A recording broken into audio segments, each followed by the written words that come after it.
Bonjour et bonsoir. Nous bénissons le Seigneur. Merci frère Jean-Rémy et merci le frère Enrico pour la prière. Nous allons commencer notre étude de ce soir. Nous avons deux sujets que nous allons aborder sommairement, étant donné que le temps nous est compté, mais ce n'est pas des sujets qu'il faut s'attarder là-dessus, mais puisque c'est un besoin, il fallait quand même qu'on donne une sorte d'aperçu sur ces sujets. Alors que l'Esprit Saint nous guide. Nous voulons aussi saluer ceux qui vont nous suivre à travers les réseaux sociaux, comme nous l'avons annoncé. Alors, merci d'être là. La première question, pourquoi le juge Samson ne devrait pas couper ses cheveux sur l'ordre de l'Éternel? En étudiant la parole de Dieu, nous avons en hébreu un verbe qui est nazar. Ce verbe signifie séparer ou consacrer. Donc, lorsqu'une personne était consacrée à Dieu, on utilisait le terme nazir. C'est une personne qui est consacrée à Dieu. Et les nazirs devraient suivre certaines règles précises que nous trouvons dans la Bible. Les nazirs ne devraient pas boire de vin ou d'autres boissons alcoolisées ou fermentées. C'est mieux, fermentées. Amos chapitre 2 verset 11. Donc notez les textes parce qu'on ne va pas tous les lire. Nous n'aurons pas le temps. Donc les nazirs ne devraient pas boire de vin ou d'autres boissons fermentées. Amos 2, 11. Ils ne pouvaient pas s'approcher d'un cadavre. Ils ne devaient pas se couper les cheveux. On comprend déjà que Samson faisait partie. Ils ne devaient pas se couper les cheveux. D'ailleurs, on attendait par rapport à Samson, le rasoir ne passera pas sur sa tête. Juge chapitre 13, verset 5. On peut trouver ça aussi dans 1 Samuel chapitre 1, verset 11. Ou encore dans Nombre chapitre 6, verset 5. Pendant tout le temps de son naziréat, le rasoir ne passera point sur sa tête. Je lis Nombre 6, verset 5. Jusqu'à l'accomplissement des jours pour lesquels il sera consacré à l'Éternel. Il sera saint, il laissera croître librement ses cheveux. Alors nous comprenons déjà que c'était une période qui était limitée. Mais dans 1 Corinthiens chapitre 11, verset 14, nous lisons ceci. La nature elle-même ne vous enseigne-t-elle pas que c'est une honte pour l'homme de porter de longs cheveux?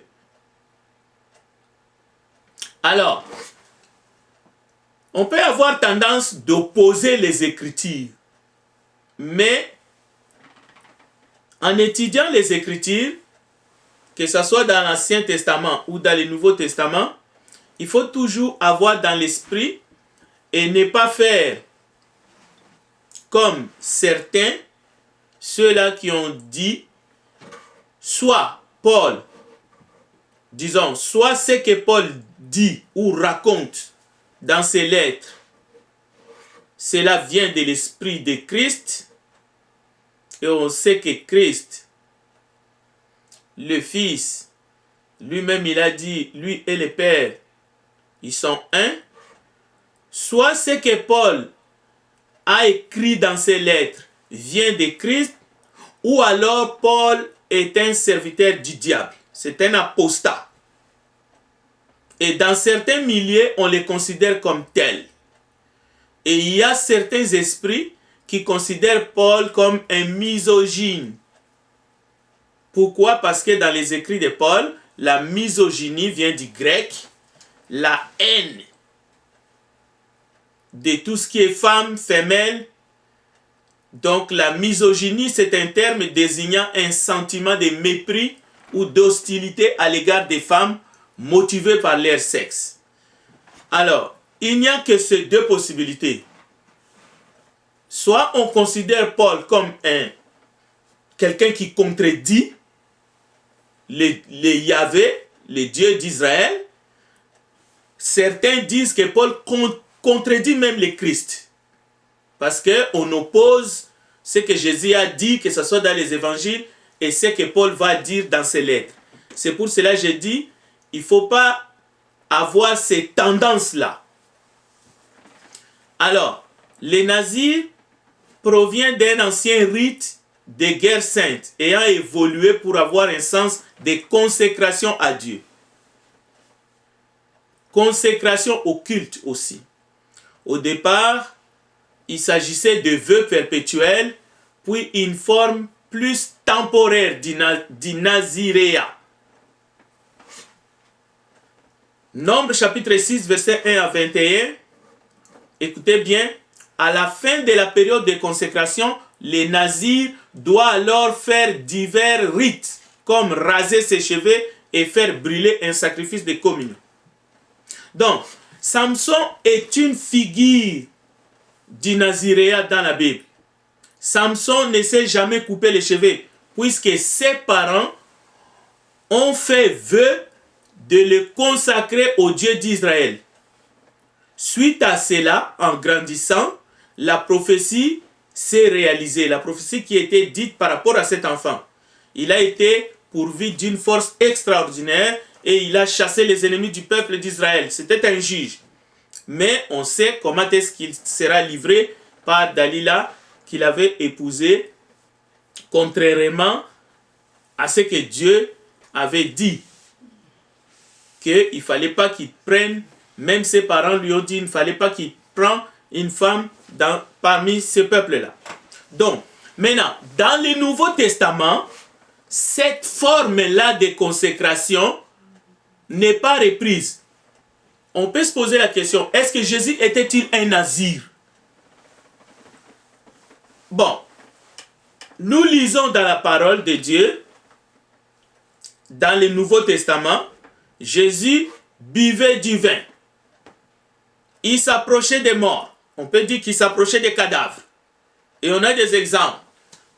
Lorsqu'il va ressusciter, il s'approche de la tombe de Lazare.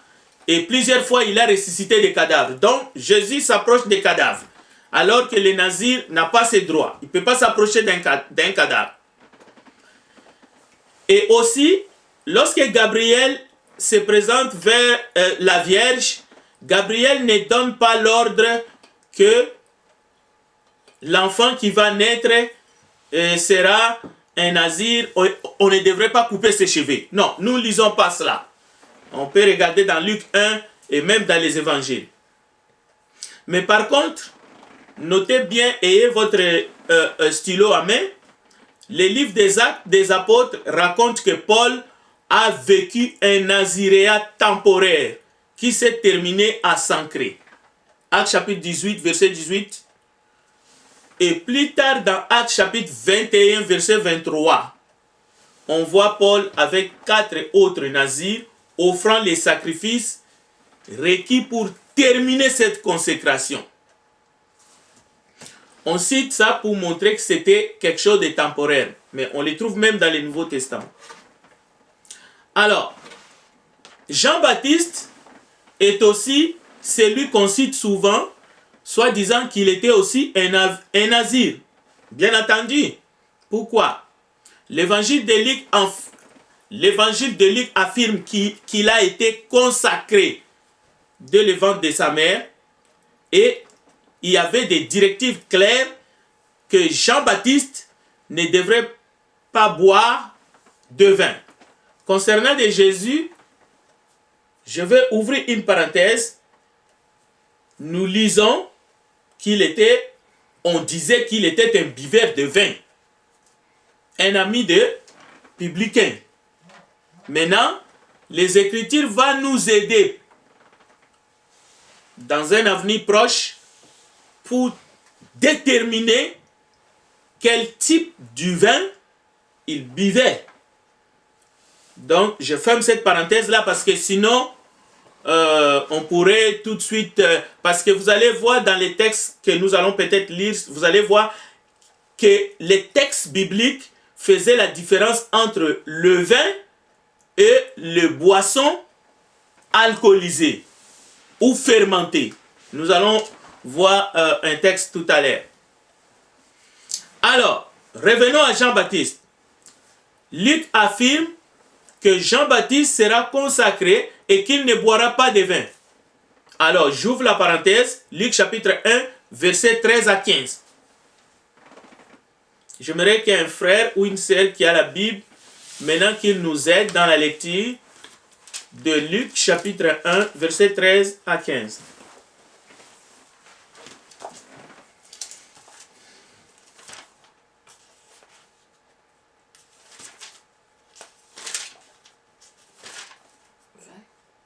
Luc chapitre 1, 13 à 15. Bonsoir à tous. Luc chapitre 1er, verset 13 à 15. Mais l'ange lui dit, ne crains point Zacharie, car ta prière a été exaucée. Ta femme Élisabeth t'enfantera un fils et tu lui donneras le nom de Jean.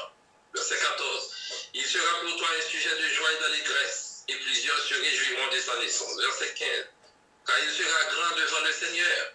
Il ne boira ni vin, ni liqueur univrante, et il sera rempli de l'Esprit Saint dès le sein de sa mère. Verset 15. Merci frère Evolus. Alors vous avez remarqué tout de suite ici, entre ni vin, ni liqueur enivrante, c'est deux éléments qui sont séparés par une virgule. Ce n'est pas la même chose, ce n'est pas les mêmes mots. Cela veut dire que Jean-Baptiste ne devrait boire ni vin, ni liqueur enivrante. C'est pas pareil. Bon, je vous ai dit, restez avec nous. Nous allons épuiser, disons, la confusion sur ce que Jésus buvait ou ne buvait pas. Mais pas aujourd'hui, ça sera très prochainement. Aujourd'hui, vous avez peut-être entendu parler des Rastafari ou des Rastamen. Ce sont des gens qui s'inspirent de la Bible. C'est-à-dire qu'ils vont puiser dans la Bible et ils vont voir selon leur propre raisonnement une recommandation de Dieu de se laisser pousser de longs cheveux. D'ailleurs, c'est l'origine d'un groupe de gens qui vont vivre en cherchant des symboles de la force, du courage, ou en démontrant qu'ils sont armés, qu'ils sont dotés de forces surnaturelles, à l'image de Samson. Alors la plupart des Rastas vont avoir une diète végétarienne. Ils vont s'abstenir aussi de boire de l'alcool. Et ils vont éviter les funérailles. Vous ne le verrez pas dans les funérailles. Parce qu'ils copient. Ils ont lu les textes dans l'Ancien Testament ou même dans le Nouveau Testament, le cas de Jean-Baptiste par exemple. Et voilà, ils vont essayer d'inventer une sorte de mode de vie. Alors ils vont pousser les cheveux jusqu'à, comme des femmes, ou je ne sais pas, même plus que les femmes. Alors, la loi, c'était une loi. Nom chapitre 6, c'est clair. La loi sur le naziréat est claire. Samson a suivi jusqu'au jour où il a dévoilé les secrets de sa force à celle qu'il aimait. Et la force extraordinaire qui l'aidait, il a été dépouillé de cette force jusqu'au jour où il s'est fait prisonnier. Et quand les cheveux ont commencé à pousser, il a invoqué Dieu et c'était sa mort avec ses ennemis. Alors, Nombres chapitre 6, si vous voulez lire, vous pouvez lire à partir du verset 1er, au moins jusqu'au verset 12. Alors, ici, je vais lire seulement le verset 10. Nombre 6, 10 à 12. Le 8e jour, il apportera au prêtre 2 tourterelles ou 2 jeunes pigeons à l'entrée de la tente de la rencontre. Le prêtre sacrifiera l'un en sacrifice d'expiation et l'autre en holocauste. Et il fera pour lui l'expiation du péché commis à cause de ses morts. Le Naziréen reconsacrera ainsi sa tête ces jours-là. Il consacrera de nouveau à l'Éternel la période de son Naziréa et il offrira un agneau d'1 an en sacrifice de culpabilité. Les jours précédents ne seront pas comptés parce que son Naziréa a été rendu impur. Donc, c'était une loi. Donc,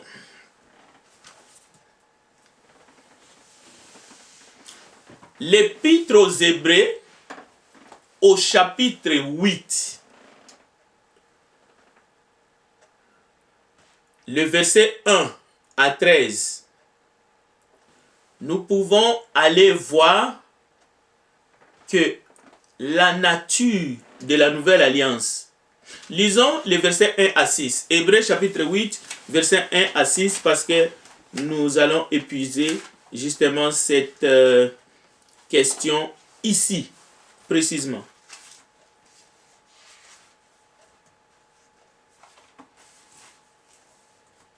Hébreux chapitre 8, 1 à 6.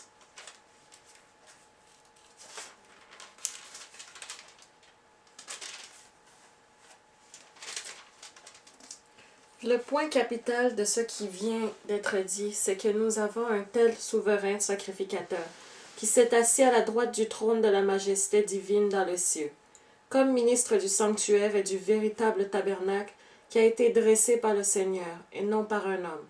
Tout souverain sacrificateur est établi pour présenter des offrandes et des sacrifices, d'où il est nécessaire que celui-ci ait aussi quelque chose à présenter. S'il était sur la terre, il ne serait pas même sacrificateur, puisque là sont ceux qui présentent les offrandes selon la loi, lesquels célèbrent un culte, image et ombre de choses célestes, selon que Moïse en fut divinement averti lorsqu'il allait construire le tabernacle. « Aie soin, lui fit-il dit, de faire tout d'après le modèle qui a été montré sur la montagne. Mais maintenant, il a obtenu un ministère d'autant supérieur qu'il est le médiateur d'une alliance plus excellente, qui a été établie sur de meilleures promesses. » Voilà. Nous avons ici 2 alliances. L'ancienne et la nouvelle. La nouvelle est supérieure. La nouvelle est excellente. Et même au niveau des sacrificateurs, l'Ancien Testament est important et bon, selon Romains 7, verset 12. Quand on dit l'Ancien Testament, c'est les écrits. Mais l'Ancienne Alliance aussi. Mais ce n'était qu'une ombre de ce qui viendrait. Il serait illogique de vouloir se tenir à l'image une fois que la réalité est disponible. Aujourd'hui, nous sommes dans une nouvelle alliance. Cette lettre, l'épistolie aux Hébreux, adressée aux chrétiens d'origine juive, ils ont compris le message. Mais le problème, c'est que même de nos jours, parmi les chrétiens non juifs, le message n'est toujours pas compris. De temps en temps, on a tendance d'aller piocher dans l'ancienne alliance qui est déjà caduque. L'ancienne alliance était une mesure temporaire. Galates chapitre 3 verset 19. Mais même plus encore, elle était faillible à cause de la nature humaine. Romains chapitre 7 verset 7 à 13. L'ancienne alliance pouvait souligner les problèmes du péché, mais ne pouvait pas les régler. Même les sacrifices de cette alliance ancienne n'offraient qu'une couverture temporaire et imparfaite. Hébreux chapitre 10 verset 2 à 4. Donc, au lieu de nous approcher de Dieu, cette ancienne alliance nous éloignait de Dieu à cause de notre nature humaine. Mais aujourd'hui, nous sommes dans la nouvelle alliance qui nous approche de Dieu. Voilà pourquoi nous ne pouvons plus nous référer à ces sacrifices, à ces rituels, à toutes ces choses. Nous ne pouvons pas adorer Dieu aujourd'hui comme David adorait. Même David, il y a des choses qu'il ne faisait pas dans les temples, dans les lieux saints. Mais aujourd'hui, ceux-là qui prétendent adorer dans la nouvelle alliance, ils veulent copier David, les choses que David faisait à l'extérieur même du temple, qu'il ne pouvait pas faire dans les temples, sinon il mourrait. Donc, il faut comprendre justement cette loi temporaire du Naziréa dans le cadre de l'ancienne alliance et qu'aujourd'hui, nous sommes dans la nouvelle alliance. L'ancienne alliance était basée sur la loi inscrite sur des tables de pierre. Exode chapitre 24, verset 12. Mais la nouvelle alliance met la volonté de Dieu dans le cœur, produisant ainsi une transformation interne avec le Saint-Esprit qui vit dans les chrétiens. Voilà pourquoi aujourd'hui l'adoration est faite en esprit et en vérité. Et les promesses que nous avons dans la nouvelle alliance sont plus meilleures que les anciennes. Alors aujourd'hui, il y a des gens qui vivent et qui prêchent tantôt l'ancienne alliance, tantôt la nouvelle alliance. Ils sont complètement troublés et ils prêchent la fausse évangile, mais la mauvaise. Parce que c'est le mélange de deux. Ce qui ne veut pas dire que nous ne lisons pas l'Ancien Testament. Loin de là. Nous prenons des informations qui sont là, mais pour que nous puissions comprendre la révélation qui est dans la nouvelle alliance. Alors, le deuxième point, c'est le psaume 116. Je demande encore à un frère de bonne volonté. En tout cas, si vous avez les textes, allez-y directement. On va lire un seul verset, le verset 12. Psaume 116, le verset 12.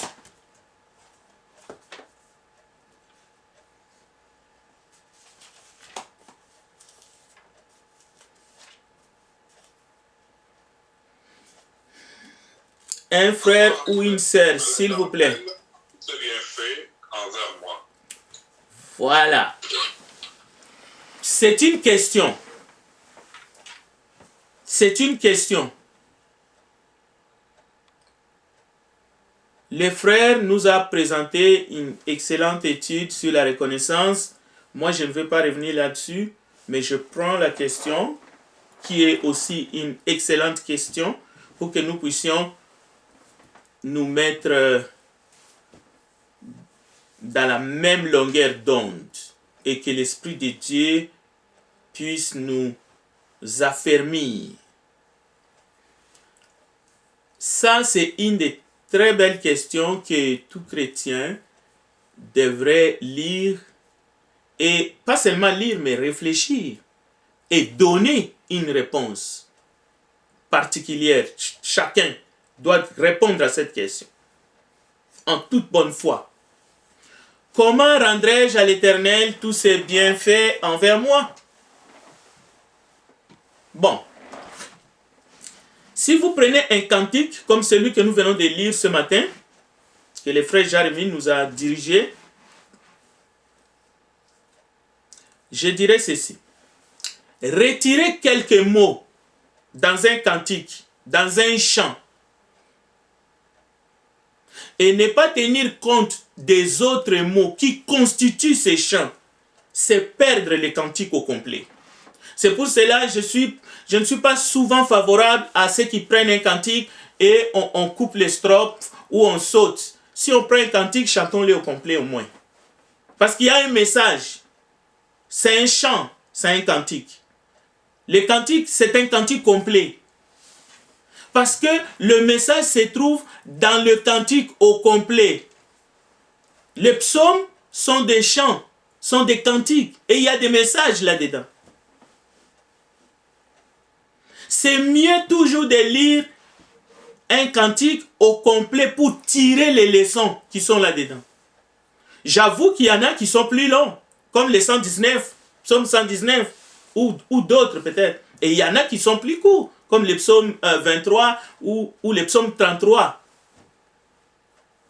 Mais les psaumes 116, Dieu ne nous demande pas de lui rendre tous ses bienfaits qu'il a fait envers nous. Bon, ça c'est une façon de voir. Parce que Dieu ne peut pas nous demander de lui rendre le monde. Ou Dieu ne peut pas demander à Adam, écoute, je t'ai donné le jardin d'Éden, écoute, tu dois me le rendre. Mais quand même, attention, si on regarde spirituellement ce texte, écoutez bien. Dieu ne nous demande pas de lui rendre tout, mais en même temps, Dieu nous demande notre cœur. Dieu nous demande notre corps. Romains chapitre 12, verset 1. Dieu nous demande que nous puissions l'offrir, notre corps. Notre corps, il dit, ne nous appartient pas. C'est le temple du Saint-Esprit. Dieu dit même, celui qui détruit son corps, lui, il le détruira. Dieu nous demande notre cœur. Bon, si tu donnes à Dieu ton corps et tu lui donnes ton cœur, qu'est-ce qui te reste encore? La Bible dit clairement, nous ne nous appartenons pas. Donc, il y a une façon de comprendre justement ces psaumes, ces cantiques, ces chants inspirés, parce que c'est un chant qui est inspiré. Réfléchissez. Bien sûr, n'importe qui ne peut pas venir dire, moi je donne mon corps à Dieu, je donne mon cœur à Dieu, parce que Hébreux chapitre 11, verset 6, il y a une manière de le faire. Sans la foi, il est impossible de lui être agréable. Si tu donnes à Dieu ton cœur, tu donnes à Dieu ton corps, il ne te reste plus rien. C'est pour cela Paul disait, ma vie est cachée en Christ. Si je vis, ce n'est plus moi qui vis, c'est Christ qui vit en moi. Donc, Dieu ne nous demande pas le minimum. Dieu nous demande le maximum. Même si Dieu nous laisse vivre, Dieu ne nous empêche pas de respirer. À moins jusqu'au jour où il reprend l'esprit, le souffle de vie qu'il a mis en nous parce que cela lui appartient. Et nous disons que l'esprit retourne à son créateur. Donc, nous devons rendre grâce à Dieu en toutes circonstances. Donc, la reconnaissance, dans ce sens, c'est un mode de vie. Et non seulement quelque chose de verbal que nous pouvons dire comme merci.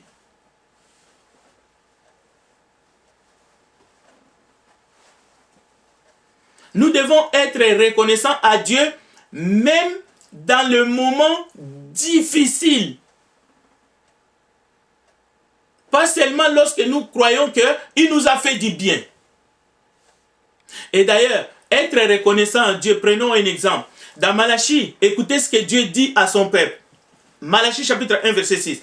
Un fils honore son père et un serviteur son maître. Si je suis père, où est l'honneur qui me dit? Si je suis maître, où est la crainte qu'on a de moi? Dit l'Éternel des armées. À vous, sacrificateurs, qui méprisez mon nom et qui dites en quoi avons-nous méprisé ton nom? Donc,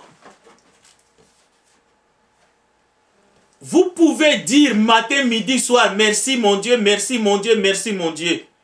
Mais si notre comportement, si notre caractère ne démontre pas ces choses que nous lisons, nous ne sommes pas reconnaissants à Dieu. Nous ne sommes pas reconnaissants à Dieu.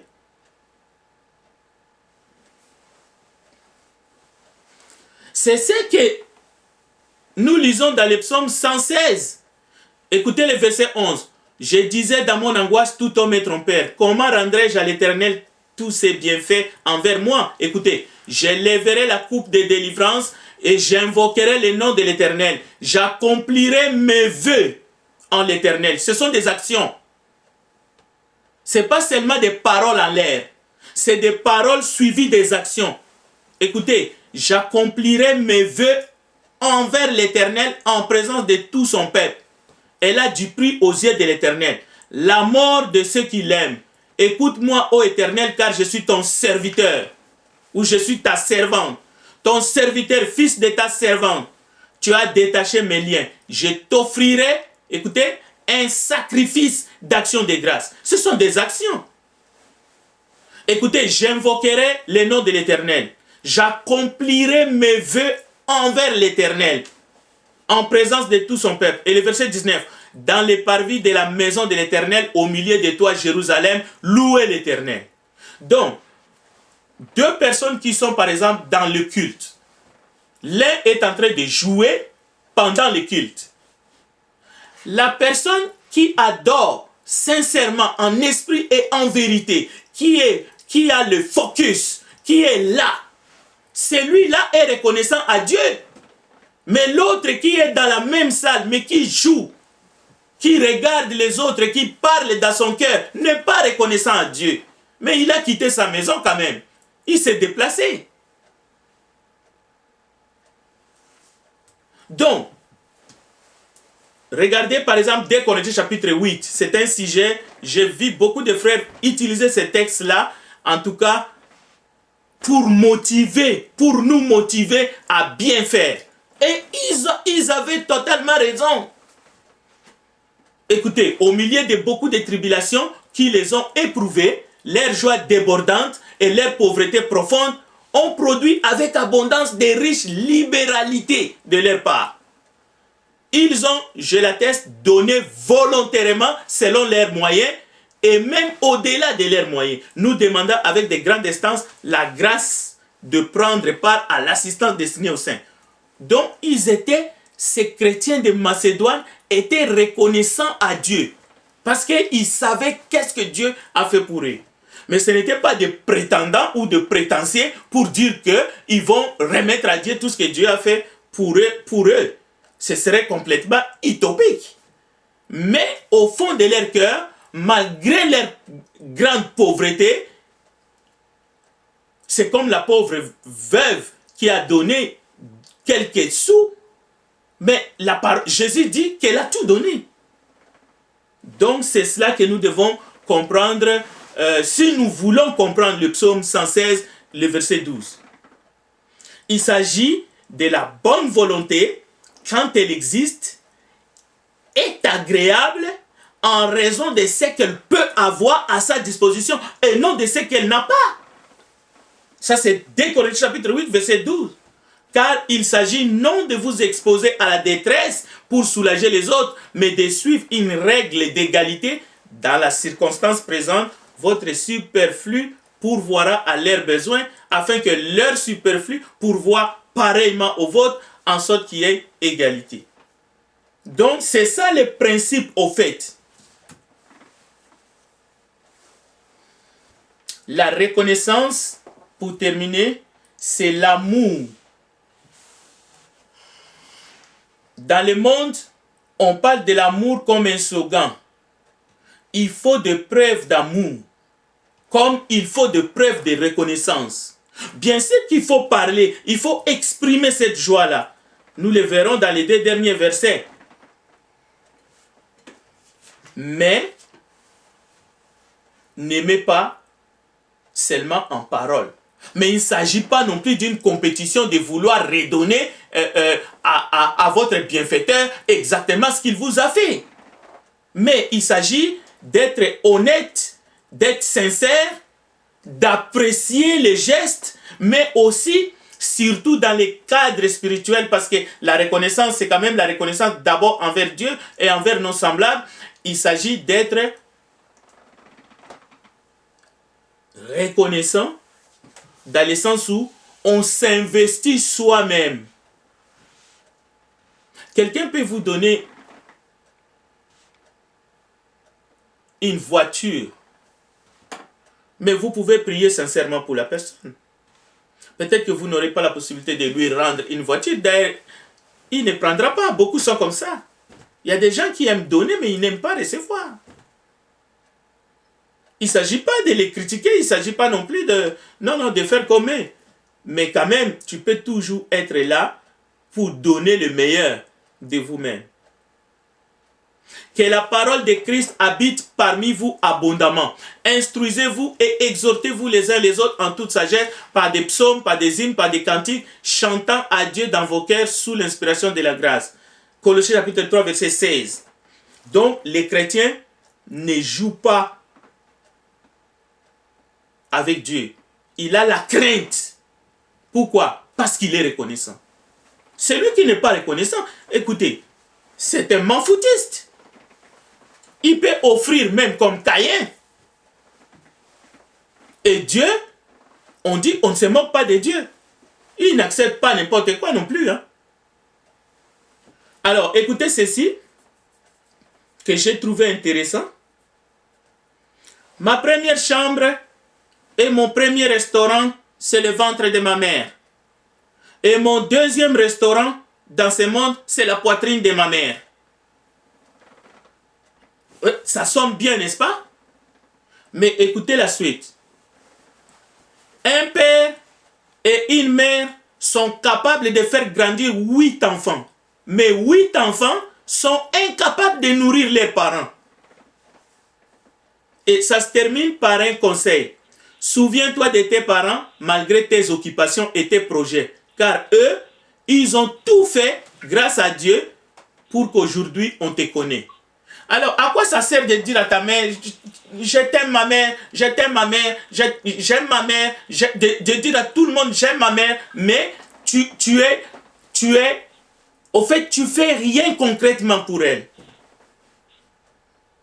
Mais alors, si on les transpose, c'est bien de dire que ma première chambre, c'est le ventre de ma mère, mon premier restaurant, c'est le ventre de ma mère, mon deuxième restaurant, c'est la poitrine de ma mère. C'est juste pour te faire sentir que tu es quelqu'un qui aime. Mais est-ce que tu prends le temps vraiment d'envoyer ne fût-ce qu'une lettre ou d'envoyer quelque chose pour que ta mère puisse savoir réellement qu'il a un enfant ici sous le soleil? C'est ça la reconnaissance. Je profite pour dire, soyons reconnaissants et soyons reconnaissants. Gardons nos 2 frères, Benjamin Vicente et Ramon Lapé, ainsi que notre sœur Marinette dans les prières. Et pourquoi je cite ces frères et aussi les couples Étienne et Sarah? Parce que vous savez qu'ils sont nés de nouveau dans un temps difficile, dans ces temps de Covid-19. Alors, prions, soyons reconnaissants à Dieu qui nous les a donnés, parce que la communion fraternelle que nous bénéficions aujourd'hui en ligne, d'habitude nous l'avons dans un lieu donné. Alors prions que Dieu nous aide et qu'il garde leur foi jusqu'à temps que nous allons retourner pour que nous puissions fêter comme nous avons l'habitude une communion fraternelle et que nous puissions les accueillir d'une manière spéciale quand nous allons retourner dans notre salle où nous avons l'habitude d'adorer. Que Dieu vous bénisse. Et je remercie les frères qui a amené ces 2 questions de réflexion. Je retourne la parole à notre frère Jérémie Dossan.